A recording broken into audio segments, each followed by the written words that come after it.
everyone, and welcome back to the channel. Today we are diving deep into something that's incredibly important yet often overshadowed in our fast-paced world. We are not talking about the latest fashion trends or the newest gadgets, but about something far more valuable and lasting: our intelligence and our mindset. We live in a world that often celebrates physical beauty and material success. And while those things definitely have their place and value, in today's episode, we are shifting our focus to something that's absolutely crucial to our overall quality of life. I'm talking about our intelligence, our ability to learn, to grow, and to adapt. Think about it. Intelligence is not just about scoring high on tests. It's about how we navigate challenges, how we build meaningful relationships, and ultimately how we create a life that is rich and fulfilling. The habits I'm going to be sharing with you today are not some sort of checklist to determine whether you are intelligent or not intelligent. It's not about placing labels or creating some kind of hierarchy. Instead, it's about providing you with a roadmap, a series of actionable steps that can help us cultivate a sharper mind, a more resilient spirit, and a more intentional approach to life. These habits are about growth and personal transformation. It's about how we change not only how the world sees us, but more importantly, how we see ourselves and the world around us. So make sure you stick around until the very end, because this is going to be an incredibly transformative journey. So let's jump right in and explore the 12 habits of highly intelligent people. Habit number 1: embrace continuous learning. The average person tends to rely solely on their own personal experience to shape their worldview. They believe that what happens to them is the whole truth and anything beyond that is irrelevant. Now, this kind of thinking often leads to a very rigid and sometimes even jaded personality. It can lead to an inability to adapt to new situations, new information, and new perspectives. Highly intelligent people do the exact opposite. They actively seek opportunities to expand their knowledge. They are not just passive recipients of information, they are active seekers. This might be through reading books and articles across a wide variety of topics, not just sticking to what they already know. This could mean exploring new skills like learning a new language or picking up a musical instrument or taking a course, whether online or in person. It might also mean engaging in meaningful conversations with people from all walks of life, people with different opinions and different experiences. They remain open to learning and to changing their own worldview when the evidence points to something contrary to what they might have believed before. Think about it. This continuous learning isn't just about acquiring facts and figures, it's about expanding our capacity to understand the complexities of the world and our own place within it. It's about intellectual curiosity and the desire for constant growth. Research suggests that individuals who engage in lifelong learning tend to have greater cognitive flexibility and overall mental sharpness as they age. This isn't just something that makes you better at your job, it enhances your entire life experience. Studies show that the brain is like a muscle. The more you use it, the stronger it gets. Engaging in continuous learning stimulates the growth of new neural connections, increasing cognitive reserve, which can protect against age-related decline. According to a study in the Journal of Neurology, individuals with higher cognitive reserve demonstrated less cognitive impairment later in life, even with underlying brain pathology. Habit 2: practice mindfulness. Mindfulness at its core is about being present in the moment without judgment. It's about focusing on your thoughts, your feelings, and your sensations without getting carried away by them. From a neurological point of view, mindfulness does some pretty incredible things to your brain. It strengthens the prefrontal cortex, which is your brain center for decision making, for focus, for executive function. This means that with regular mindfulness practice, your decision making becomes clearer, your focus improves, and your ability to plan and execute complex tasks gets stronger. But that's not all. Mindfulness also reduces activity in the amygdala, which is the region of your brain that is responsible for stress and emotional reactivity. This helps us become less reactive and more responsive to the challenges that life throws our way. When the amygdala is hyperactive, we tend to react impulsively and emotionally, often regretting our actions later. Mindfulness allows us to pause, take a breath, and respond thoughtfully rather than just reacting. Over time, mindfulness practices also increase your gray matter density in regions that are associated with learning, with memory, and with self-awareness. This means that literally practicing mindfulness is making your brain more intelligent. Studies using MRI scans have shown that regular mediators have increased gray matter in the hippocampus, a part of the brain associated with memory and learning. Think about it. Mindfulness isn't just something you do when you're sitting in a meditation posture. It's about integrating that sense of awareness into every aspect of your day-to-day life. It's about being present when you are eating a meal, when you are having a conversation with someone, or when you are just walking down the street. It's about consciously engaging with whatever you are doing. And when you interact with highly intelligent people, you will notice this in their demeanor. They are present, they are intentional, they are aware of themselves and their surroundings. Tips for practicing mindfulness. Start with just 5 to 10 minutes of meditation per day. Try a guided meditation app. Keep a journal to reflect on your thoughts and feelings. Practice mindful breathing anytime, anywhere. Habit 3. Say no intentionally. This brings us to the third habit, which is saying no intentionally. This is a tough one. It's something that I personally struggle with the most, especially when saying no to people that I care about or that I respect. There's often this intense resistance. It feels so much easier just to say yes and go along with whatever someone else wants. But here's the thing, you cannot be everything everywhere all at once. That's just not humanly possible. Highly intelligent people understand this, and they recognize that their time and energy are limited resources. That's why they are so intentional about where they put their focus. They are masters of prioritization. They don't just blindly say yes to every request or every commitment. They prioritize tasks and relationships that contribute to their growth and their well-being. They make sure they are spending their time and energy in ways that are aligned with their values and their goals.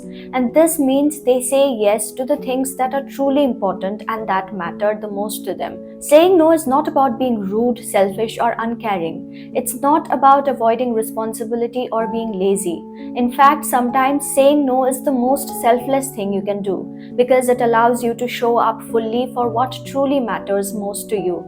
It's about protecting your time, your energy, your mental space, and your well-being so that you can bring your best self to the commitments you have already said yes to. And here's the key, they go ahead and say no to those tasks, commitments, and even relationships that don't align with their goals or their values. And they do it without feeling the need to apologize or explain excessively. I'm not very good at saying no without feeling like I need to over-explain myself. But the good thing is, the more you practice saying no, the more intentional you become about where you are spending your energy, and the easier it gets. The more you practice, the more it strengthens those neural pathways, and the less the guilt will bother you. Tips to practice saying no. Start small and practice saying no to low-stakes requests. Be clear and direct in your no without excessive explanation. Remember that your time and energy are valuable. Prioritize your own needs and well-being. Habit 4. Act intentionally. One telltale sign of highly intelligent people is their ability to act intentionally rather than react impulsively. Think about how many times you have said or done something that you regretted later. How many times have you reached to something without really thinking it through? Impulsive reactions are often rooted in emotions, not in logic. This habit comes from having high emotional intelligence. Emotional intelligence is the ability to understand, manage, and express our own emotions while at the same time understanding and empathizing with the emotions of others. And this is a skill that can be built. It's not just something that you are born with. When you are more aware of your own emotions, you can make choices about how to respond to different situations rather than simply reacting out of those emotions. For example, instead of getting angry and snapping at someone, you can take a moment to acknowledge your feelings, understand where that anger might be coming from, and then choose a more appropriate response. Similarly, you can do the same for people around you by empathizing with their feelings. It involves understanding their perspectives, acknowledging their experiences, and communicating in a way that validates those feelings. Emotional intelligence is a critical component of social intelligence, and it plays a major role in how we communicate.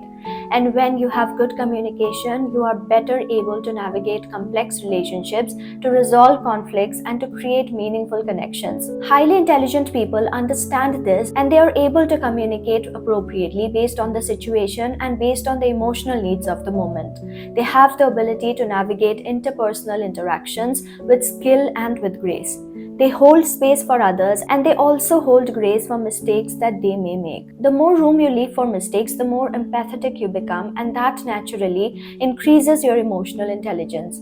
It's about giving yourself and others the space to learn and grow without the fear of judgment or criticism. I remember my maths teacher in school. She was my favorite teacher, and I would definitely put her in this category of highly intelligent woman. She was always super calm. I don't ever remember her losing her temper, and yet she was the one in the class that all the kids, even the rowdy ones, would listen to. And that wasn't because she was strict or overly authoritarian. It was because she was emotionally intelligent. She knew how to connect with her students. She knew how to understand what they were going through. And she knew how to communicate with them in a way that was both effective and compassionate. Tips to act intentionally. Take a pause before reacting to a situation. Acknowledge and validate your emotions. Empathize with the emotions of others. Communicate with clarity and compassion. Habit 5.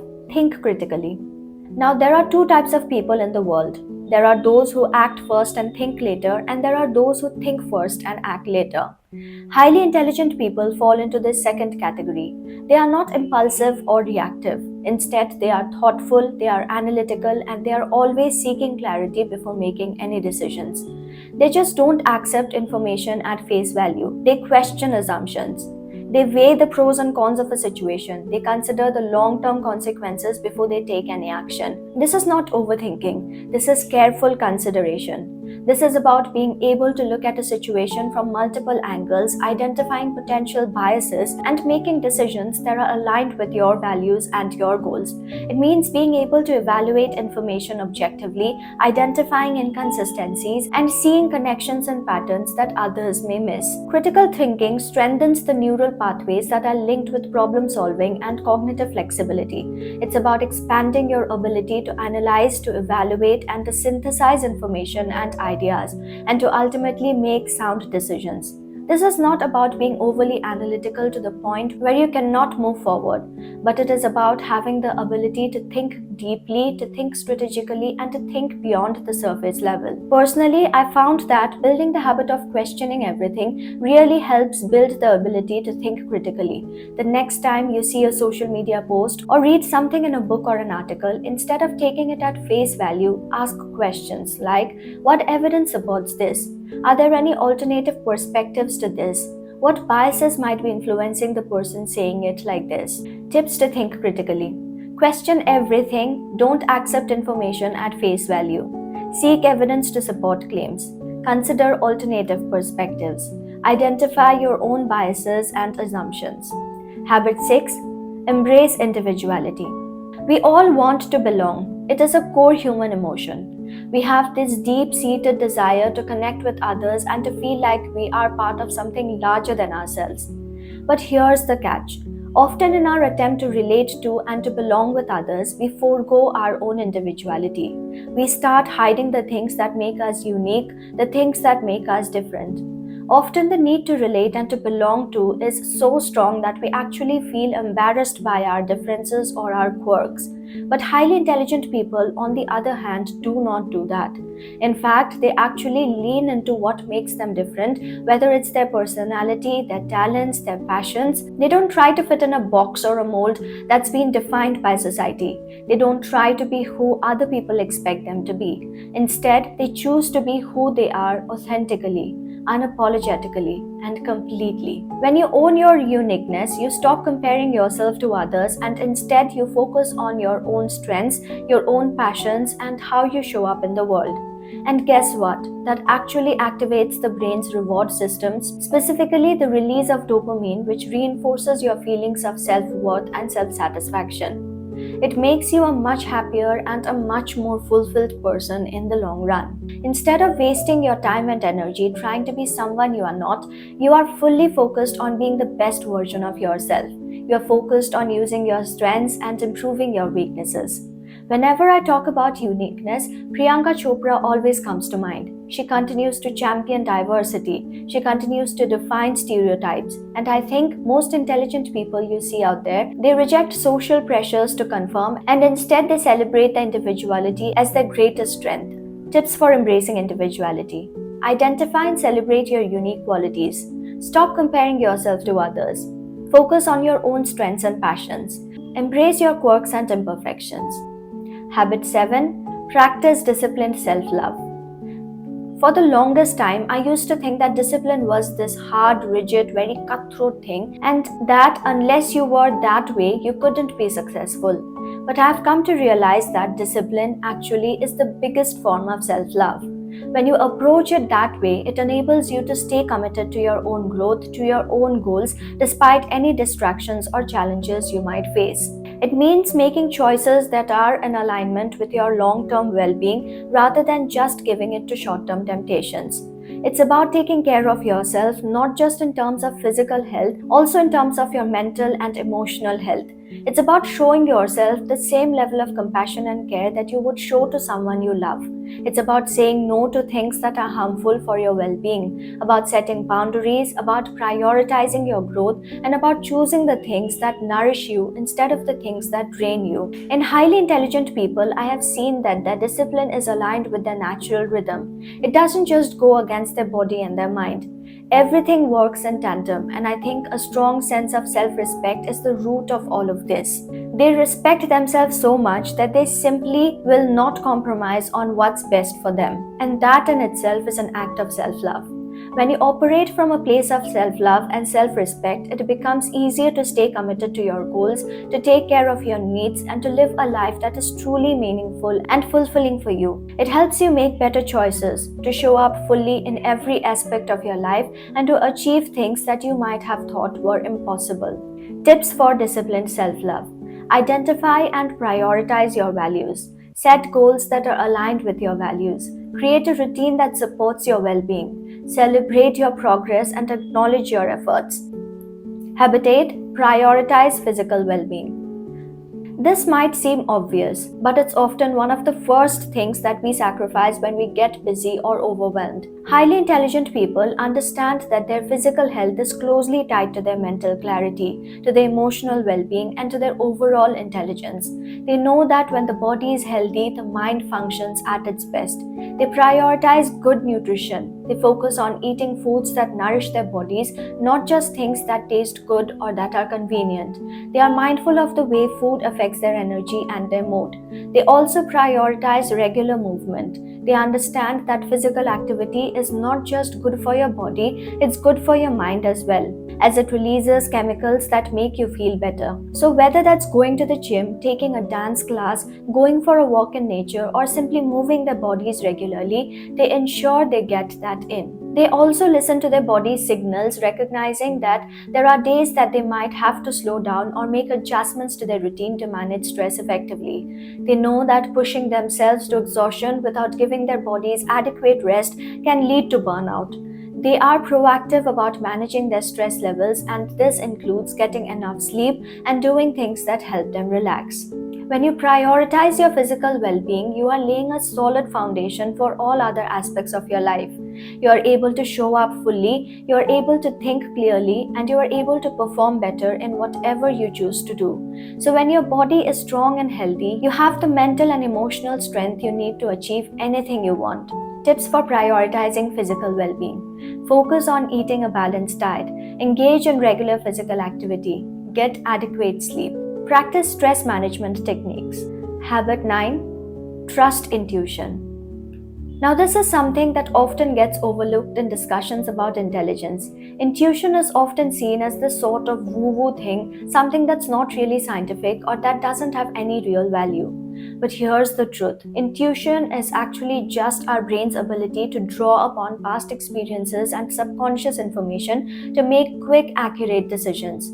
It reflects a deep understanding of patterns and emotions that are not always immediately evident on a conscious level. When we talk about it neurologically, intuition stems from the combination of the brain's limbic system, which handles the emotions, and the prefrontal cortex, which is our center for decision making. Essentially, your brain processes information on a subconscious level very rapidly, and then it sends you a signal, a gut feeling, if you will, based on that processing. That is why when you say, I have a gut feeling, there is something to it. Studies show that intuitive decisions are often made faster than rational ones.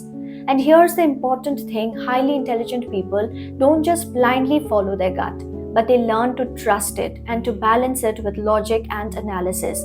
They understand that while intuition can provide a valuable insight, it's important to also consider the facts and the data. They develop their intuition by doing things like reflecting on past decisions, by journaling their thoughts, and by paying attention to their emotional cues. They understand that all of these help them hone their ability to access their subconscious wisdom and make decisions that are aligned with their true selves. So, next time you have to make a major decision, or when you have already made a decision, take the time to pause and assess how it feels, in addition to all the factual data. This helps create a balance between your instinct and your reasoning. It's about using both your head and your heart to navigate the complexities of life and make choices that are both logical and deeply authentic to who you are. Tips for trusting your intuition: reflect on past decisions and identify patterns. Journal your thoughts and feelings. Pay attention to emotional cues. Balance intuition with logic and analysis. Habit 10: cultivate creativity. Now, I used to think that creativity was just an inherent talent, that you were either born with it or you weren't. But I've realized that this is not the case.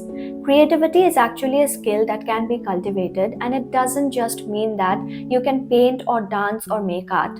Creative expression can take many forms. It's about allowing yourself to explore and to communicate your inner thoughts and emotions in unique ways. It can be through creative problem solving, trying to find creative solutions to the challenges you face in your personal or professional life. It can be through creative writing and by exploring different perspectives, by using your imagination, by bringing something new to the world. It can be through any activity that helps you channel your emotions and that helps you express your unique voice and perspective. When you engage in creative activities, it enhances your problem solving ability, it enhances your emotional processing, and it enhances self awareness. And here's a great thing: creativity is a transferable skill. If you are creative in one area of your life, that helps you foster innovation in other areas as well. For example, if you are good at coming up with creative solutions in your work, you might also be good at finding creative solutions to the problems in your personal life. And this is all based on neuroscience.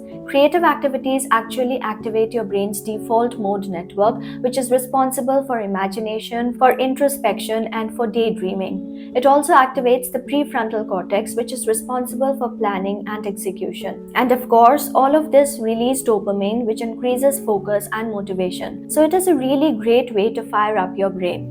So find your creative outlets. Maybe you like painting, maybe you prefer to write, maybe you love to dance, maybe you prefer to make music, or maybe you just love solving problems in unique ways. However you choose to channel your creativity, make time for these activities and use them as a means of self-expression. Allow yourself to play, to experiment, and to create.